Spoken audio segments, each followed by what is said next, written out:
আমি এনসিপিকে একটা নতুন ধরনের দল মনে করেছিলাম। তাদের দলীয় আদর্শ সব বাদ, কি এমপি হব, আমি এমপি হব। NCP rejected from BNP. পার্লামেন্টের মেম্বারের মধুটা কি সেটা আমি জানি না। আপনি যদি দল ছেড়ে আপনার দলটাকে ডাস্টবিনে ফেলে দিয়ে নাম্বার ওয়ান আপনি প্রমাণ করছেন আপনার কোনো আদর্শ নাই। বিএনপি তাদেরকে আসন ছাড় দিয়েছে, একজন নুরু সাহেব, একজন উনি। এখন ওই দুজন লোক একে অন্যের পিঠ চুলকাই দিচ্ছেন। বাদ বাকি যারা আছে এদের যে মানে মানে মাথার মধ্যে পাড়া দিয়া তারা যে উপরের দিকে উঠতেছে, এটা কি ওরা বুঝবে না?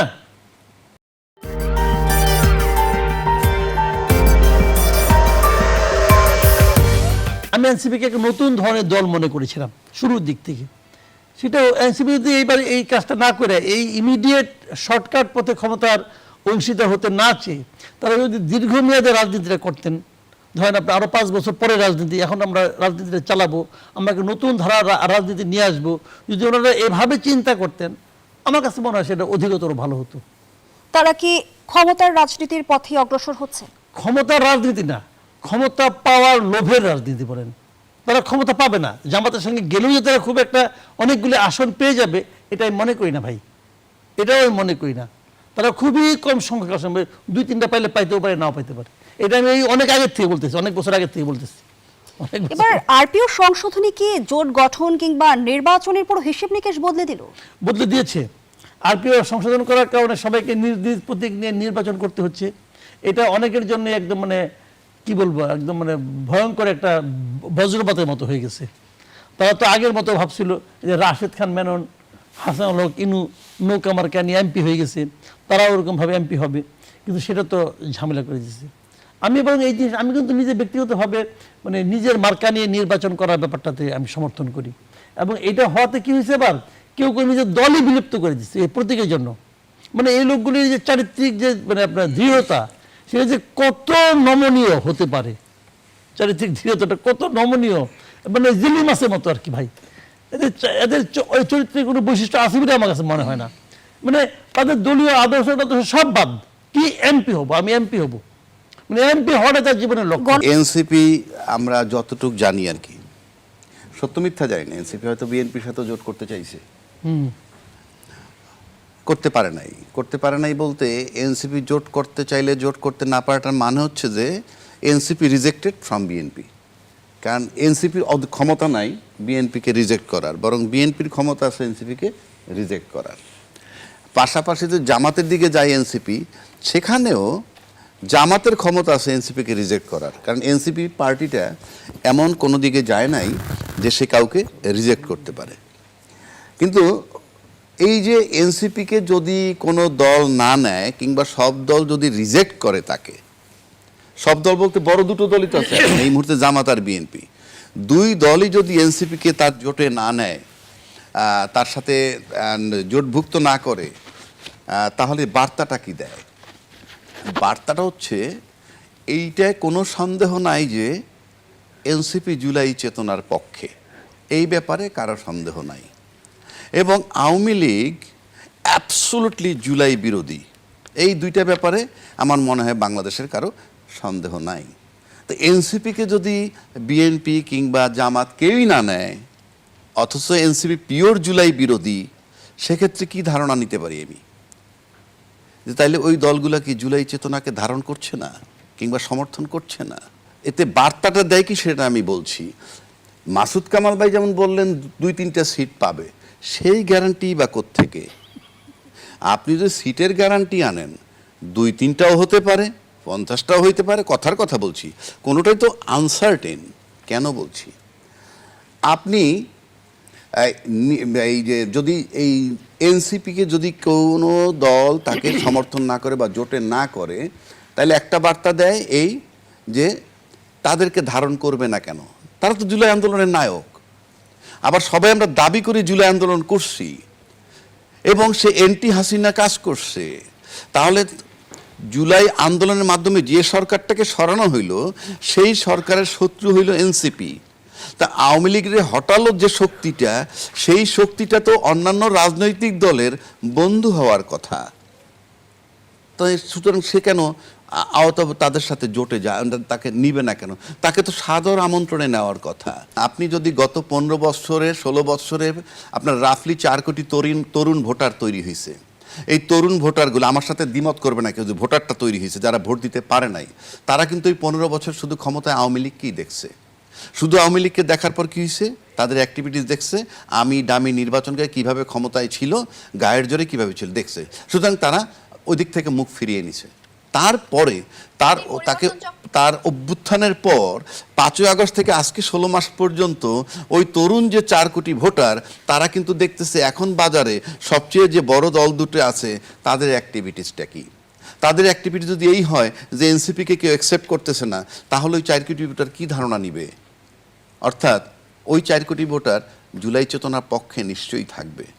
সুতরাং এই 4 কোটি ভোটার যদি যদি দেখে যে কোনোভাবে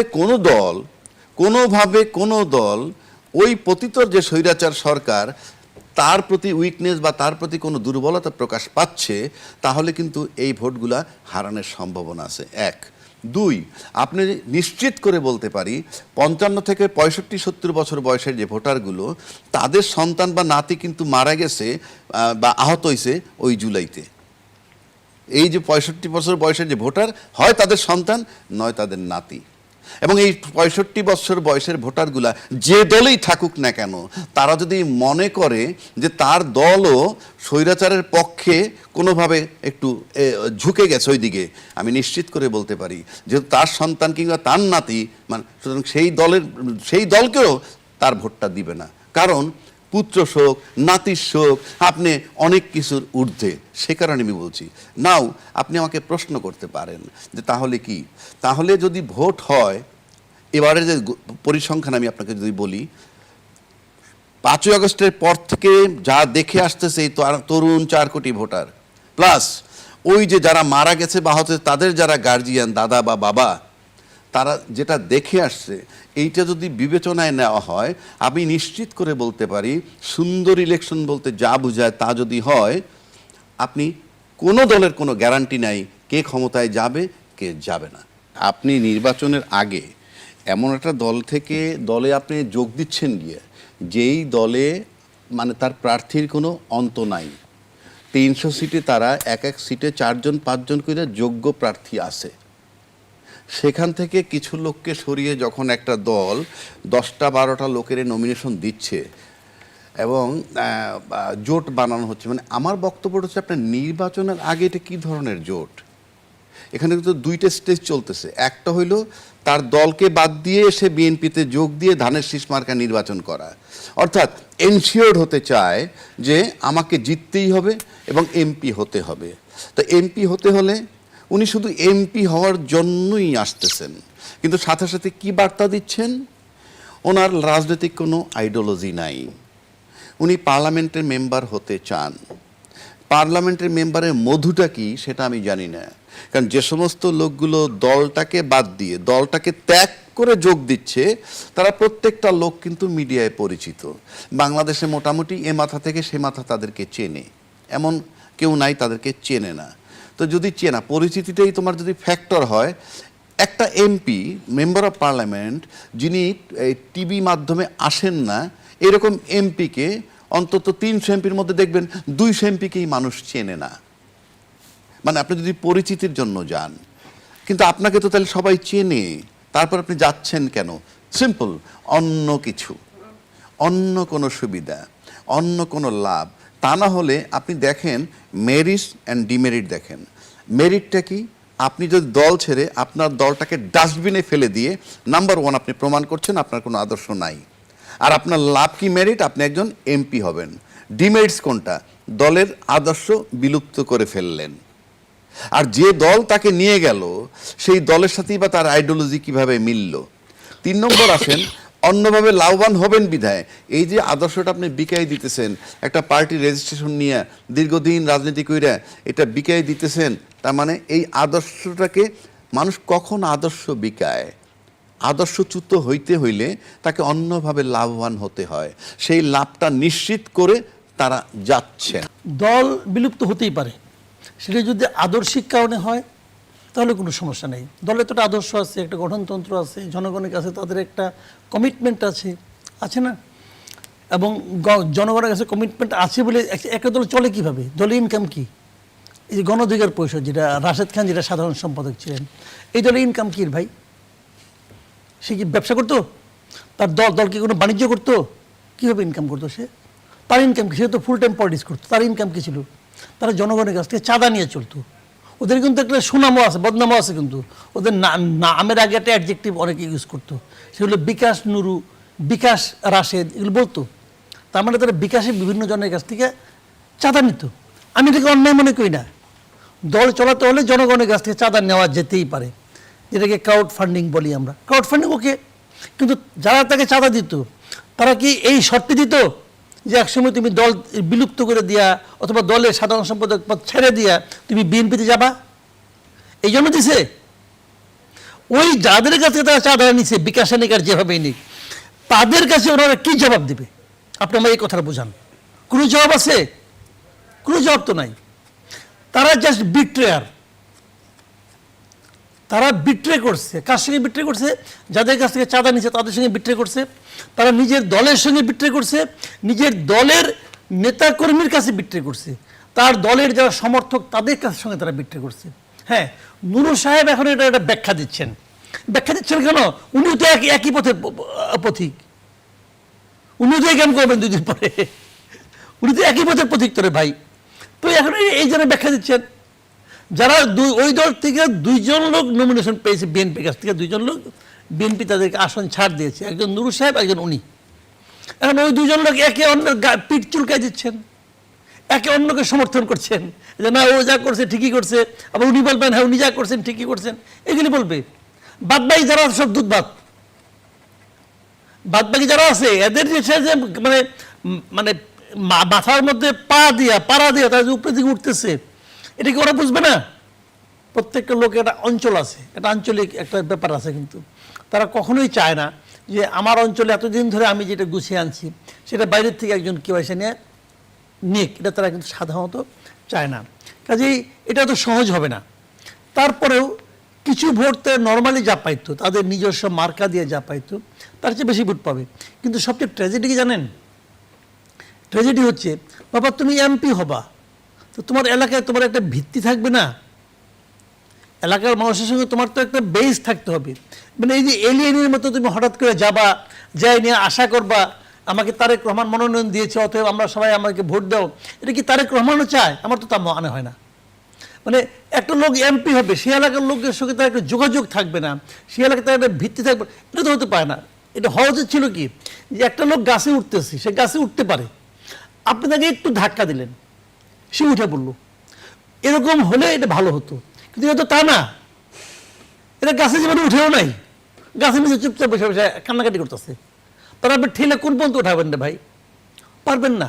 কাজে এরা যদি সেরকম একটা হতো যে না এর আগে অনেক নির্বাচন করছে, অমুক করছে, তমুক করছে, এদের বিশাল সুনাম আছে, অনেক পজিটিভ ইমেজ আছে, সেক্ষেত্রে একটু খালি হেল্প করলে হয়ে যায়, সেটাই মানতাম।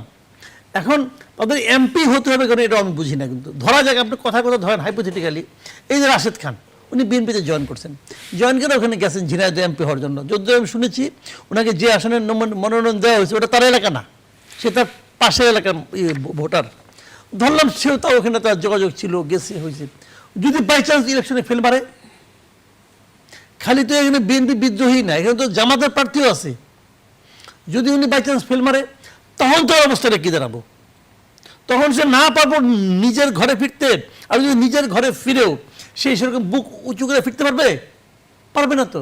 1 নম্বর হলো জোটভুক্ত যে দলটা, মানে অন্য একটা দলকে আমার জোটের ভিতরে নিয়ে, কিন্তু আমি বড় দল, আমার প্রতীকটা তাকে দিচ্ছি না, যেহেতু এবার ইলেকশন কমিশন সেটা এই আইনে নাই। কিন্তু অন্য দলের লোকটাকে জোটভুক্ত করে বলে দিচ্ছি আমার লোকগুলা কি ওকে ভোট দিও। এটা কোন ধরনের গণতন্ত্র এটা আমি জানি না। কেননা আমি অন্য দলের একটা লোকের এনে আমার লোকের ভোট দিতে বলার মানে হচ্ছে আমার ভোটারের সাথে প্রতারণা করা, আমার লোকাল ভোটারের সাথে, অ্যাজ ওয়েল অ্যাজ আমার দলের যে যোগ্য নেতা তার সাথেও বিট্রে করা। এটা কোন ধরনের রাজনীতি এটা আমি ঠিক বুঝি না, 1 নম্বর। 2 নম্বর হলো দল বিলুপ্ত করে যখন চলে আসে, এইভাবে যদি নানানজন চলে আসে দল ছেড়ে ছেড়ে, তাহলে আমরা কি বহুদলীয় গণতন্ত্র থেকে দ্বিদলীয়তে যাচ্ছে কিনা? দ্বিদলীয় বলতে এই মুহূর্তে যে দুইটা আছে, অথবা পিছনের যে আর একটা দল আছে, দ্বিদলীয়তে যাচ্ছে কিনা, এটা একটা বিরাট প্রশ্ন আমার। 3 নম্বর হলো, আমি নিশ্চিত করে বলে দিচ্ছি যে আমি জোটভুক্ত যাকে নমিনেশন দিব কিন্তু আমার দলের প্রতীকটা দিব না, আমি নিশ্চিত করে বলে দিচ্ছি সে 100 ভাগ ফেল করবে। কিন্তু তারপরেও যদি কোনো কারণে এইরকম দলের ভিতরে এনে আমার দলের প্রতীক দেই নাই, কিন্তু তার নিজের দলের প্রতীকে যদি এরকম 8টা 10টা প্রার্থী পাশ করে আসে, তাহলে ধরে নেওয়া হবে ইলেকশন নিয়ে প্রশ্নবিদ্ধ হবে।